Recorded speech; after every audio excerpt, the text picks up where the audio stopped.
Hello and welcome to the Soundwave Podcast, music, technology, stories for people who love the art and science of listening to and enjoying recorded sound. Here it's all about the art and magic of sound reproduction and related human stories. We survey music, technology, and stories from the early beginnings of the relatively low hi-fi to the heyday of the 70s high fidelity and the modern age of digital and streaming. I'm your host, Pat Shepard. Well, we are 8 episodes into the show, and I started thinking it would be interesting to take a quick look at the innovation around stereo as a technology and how stereo recordings were created for mass consumption. We will see that there was a long build-up, and then a lot of things all came together to allow stereo recordings to become widely and wildly adopted by people around the world. What is stereo and where did it come from? Did Thomas Edison invent it, or was it someone else? Were there a few odd and failed attempts along the way?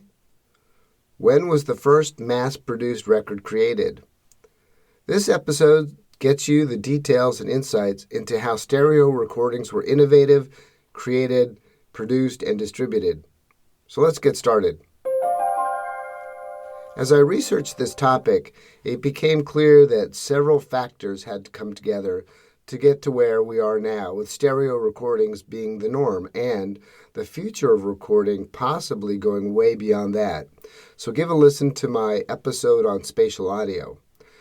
I'm going to say up front that I'm leveraging a lot of information from Wikipedia, which has done an excellent job bringing together a lot of this information that I would have otherwise had to bring together. I can do this with a clear conscience because my wife and I contribute consistently to Wikipedia, so please consider doing the same as well. For stereo recordings to make it to your stereo system in your living room or dorm, a lot had to happen, as I mentioned. First, someone needed to come up with a way to even record sound. Then someone needed to have the insight that the existing state-of-the-art monophonic sound was just not going to cut it going forward. Then, stereo recording needed to be perfected. There needed to be a way to record 2 separate but synchronized tracks, left and right channels. Then, there needed to be a way to get stereo recordings out to the public on a medium that would survive just more than just a few playings. For an interesting review of records made from old X-ray film, see my last episode, number 7, about bone music. There needed to be affordable phono cartridges available to the general public. And once all these things came together, stereo recordings, music on vinyl records in particular, really exploded. Let's take a look at the beginnings of sound recording. The story of sound recording and reproduction began in 1877 when the man of 1,000 patents, Thomas Edison, invented the phonograph. In essence, his machine consisted of a sheet of tinfoil wrapped around a cylindrical drum, which, when turned by a handle, both rotated and moved laterally. As it moved, it passed under a touching metal stylus attached to one side of a diaphragm. On the other side of the diaphragm was a small mouthpiece into which the operator spoke. The sound waves focused onto the diaphragm and caused it to vibrate, which in turn caused the stylus to vary the pressure on the tinfoil. As the drum rotated and moved across the stylus, a groove was embossed in the tinfoil consisting of undulations approximating the pressure patterns of the sound waves. Playback involved placing the stylus at the beginning of the groove made during the recording and winding the cylinder along once again. The undulations in the tinfoil caused the stylus to move in and out, and so the diaphragm began to vibrate, which in turn moved the air in the mouthpiece, thus creating sound. Okay, so now we have recording. So what is stereo? Well, stereophonic sound is a method of sound recording and reproduction that recreates a multi-dimensional soundscape. This is usually achieved by recording 2 audio channels through a configuration of microphones and playback through loudspeakers or stereo headphones in such a way as to create the impression of sound heard from various directions, as in natural hearing. The method of creating stereo sound can be divided into two forms. The first is true or natural stereo, in which a live sound is captured with any natural reverberation or ambience present by an array of microphones. The signal is then reproduced over two loudspeakers to recreate as closely as possible the live sound. Secondly, artificial or panpot stereo, in which multiple channels of sound are spread over two loudspeakers. By varying the relative amplitude of the signals of each channel sent to each speaker, an artificial direction relative to the listener can be suggested. The control, which is used to vary this relative amplitude of the signal, is known as a panpot or panoramic potentiometer. By combining multiple pan-potted mono signals together, a complete yet entirely artificial stereo sound field can be recreated. This is the way that most multi-track recordings are made in the modern age. During two-channel sound recording, two microphones are placed in strategically chosen locations relative to the sound source, with both recording simultaneously. The two recorded channels will be similar, but each will have a distinct time of arrival and sound pressure level information. During playback, the listener brain uses those subtle differences in timing and sound level to triangulate the position of the recorded sound. Stereo recordings often cannot be played on monaural systems without significant sound loss. Each microphone records each wavefront at slightly different time, and the wavefronts are out of phase. As a result, constructive and destructive interference can occur if both tracks are played back on the same speaker. This phenomenon is known as phase cancellation. So what was the first stereo demonstration? Well, modern stereophonic technology was invented in 1930s by a British engineer, Alan Blumlein, at EMI, who patented stereo records, stereo films, and also surround sound. In early 1931, Blumlein and his wife were at a local cinema. The sound reproduction system of the early talkies invariably only had one set of speakers, which could lead to the somewhat disconcerting effect of the actor being on one side of the screen whilst his voice was appearing to come from the other. Blumlein declared to his wife that he had found a way to make the sound follow the actor across the screen. The genesis of these ideas is uncertain, but he explained them to Isaac Schoenberg in the late summer of 1931. His earliest notes on the subject are dated September 25, 1931, and his patent had the title Improvements in and Relating to Sound Transmission, Sound Recording, and Sound Reproducing Systems. The application was dated December 14, 1931, and was accepted on June 14th of 1933. Early experimental stereo recordings. Blumlein began binaural experiments as early as 1933, and the first stereo discs were cut later the same year, 25 years before the method that became the standard for stereo phonographic discs. These discs used two walls of the groove at right angles in order to carry the two channels. Meanwhile, in the United States, Harvey Fletcher of Bell Laboratories was also investigating techniques for stereophonic recording and reproduction.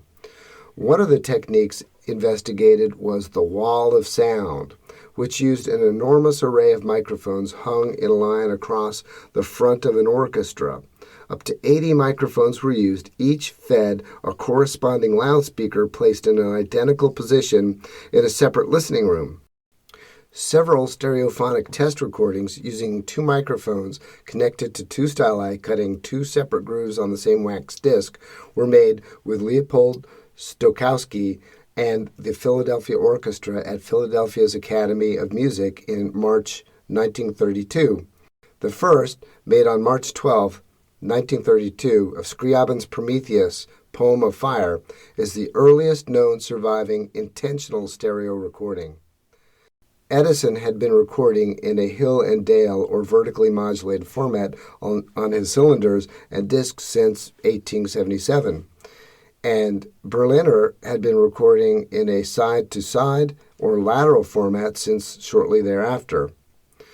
Each format developed on its own trajectory until the late 1920s, when electrical recording on disc, utilizing a microphone, surpassed acoustic recording, where the performer needed to shout or play very loudly into what basically amounted to a megaphone in reverse. In 1952, sound engineer Emery Cook developed a binaural disc that used two separate grooves and playback needles to reproduce stereophonic sound. The following year, he had a catalog of about 25 discs available for audiophiles. But a better recording mechanism was needed. At the time, AM radio had been around for roughly a decade, and broadcasters were looking for both better materials from which to make phonograph records, as well as a better format in which to record them to play over the narrow and thus inherently noisy radio channel. Radio stations had been playing the same shellac discs available to the public, and it was found that even though the playback system was now electric rather than acoustic, the surface noise on the disc would mask the music after just a few plays. The development of acetate, bakelite, and vinyl helped solve this. Magnetic tape recording. Magnetic tape recording was developed in Germany in 1982 based on magnetic wire recording. Magnetic tape revolutionized sound recording and reproduction and broadcasting. It allowed radio, which had always been broadcast live, to be recorded for later or repeated airing. It allowed gramophone records or vinyl records to be recorded in multiple parts, which were then mixed together to create that left and right stereo sound field I talked about. The first stereophonic recordings using magnetic tape were made in Germany in the early 1940s using magnetophone recorders. Around 300 recordings were made of various symphonies, most of which were seized by the Red Army at the end of World War II. The recordings were of relatively high fidelity. A 1944 recording of Anton Bruckner's Symphony No. 8 and a 1944 or 1945 recording of Beethoven's Piano Concerto No. 5 with flak fire audible in the background are the only recordings still known to exist. In the U.S., stereo magnetic tape recording was demonstrated on standard quarter-inch tape for the first time in 1952. Later that same year, more experimental stereo recordings were conducted with Leopold Stokowski and a group of New York studio musicians at the RCA Victor Studios in New York. In February of 1954, the label also recorded a performance of Berlioz's masterpiece, The Damnation of Faust, by the Boston Symphony Orchestra, the success of which led to the practice of regular recording sessions in stereo. Stereo on disc. In November of 1957, the small Audio Fidelity Records label released the first mass-produced stereophonic disc. Sidney Fry, founder and president, had Westrex engineers, owners of one of the two rival stereo disc cutting systems, cut a disc for release before any of the other major record labels could do so. Side 1 featured the Dukes of Dixieland, and Side 2 featured railroad and other sound effects designed to engage and envelop the listener. This demonstration disc was introduced to the public in December 13 of 1957 at the Times Auditorium in New York City.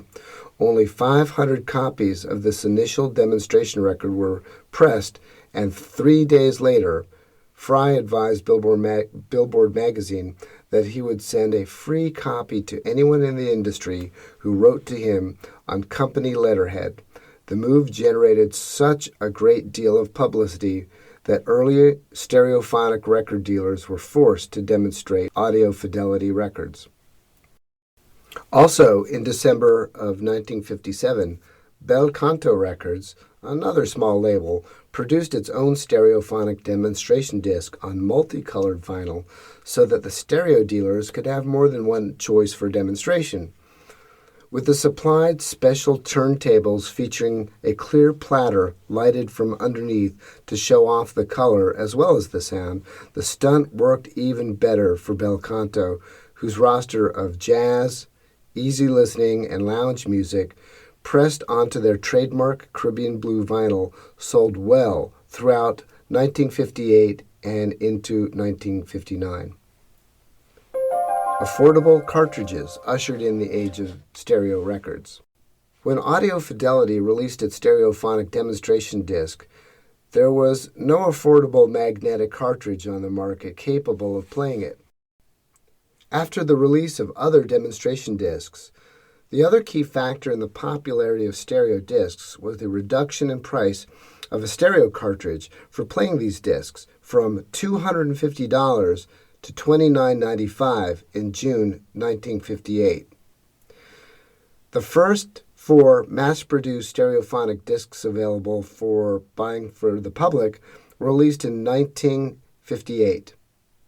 It was Johnny Puello and his Harmonica Gang, Volume 1, Railroad, Sounds of a Vanishing Era, Lionel Hampton and his Orchestra, and Marching Along with the Dukes of Dixieland, Volume 3.